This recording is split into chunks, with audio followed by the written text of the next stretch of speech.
Catechism of the Catholic Church, also known as the CCC, gives light to His Word. Let's reflect and you soon will see. CCC Reflection. With Christmas less than 2 weeks away, I thought we'd take a look at the natures of Christ as we turn to paragraph 464 in the CCC, titled True God and True Man. It says the unique and altogether singular event of the incarnation of the Son of God does not mean that Jesus Christ is part God and part man, nor does it imply that he is the result of a confused mixture of the divine and the human. He became truly man while remaining truly God. Jesus Christ is true God and true man. During the first centuries, the Church had to defend and clarify this truth of faith against the heresies that falsified it, such as the Nestorian heresy, which regarded Christ as a human person joined to the divine person of God's Son.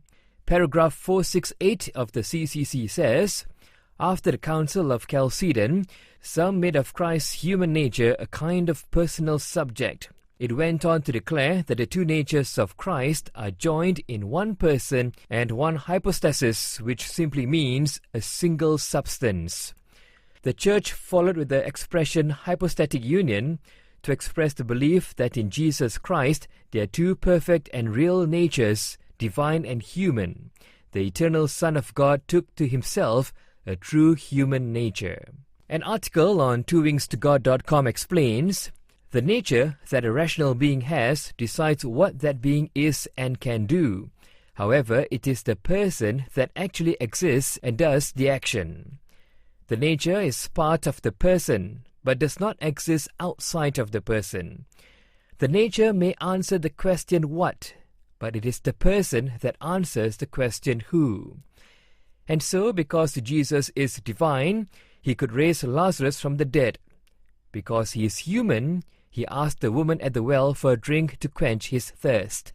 However, it was always the divine second person of the Trinity that performed these actions.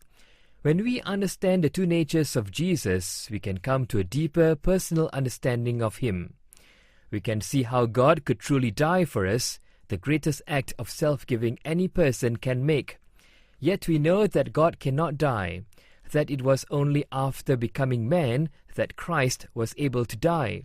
In fact, it was in order to die for us that God did become man. He is a real person who experienced human life, suffering and death, and is thus able to share our human pain and worries. Today, let's reflect. Jesus, in his human nature, was perfectly obedient to God. Are we being obedient to God? Subscribe to our free daily nuggets at www.redeemforworship.com. Also watch more videos on our YouTube channel. This daily nugget is brought to you by Redeem for Worship.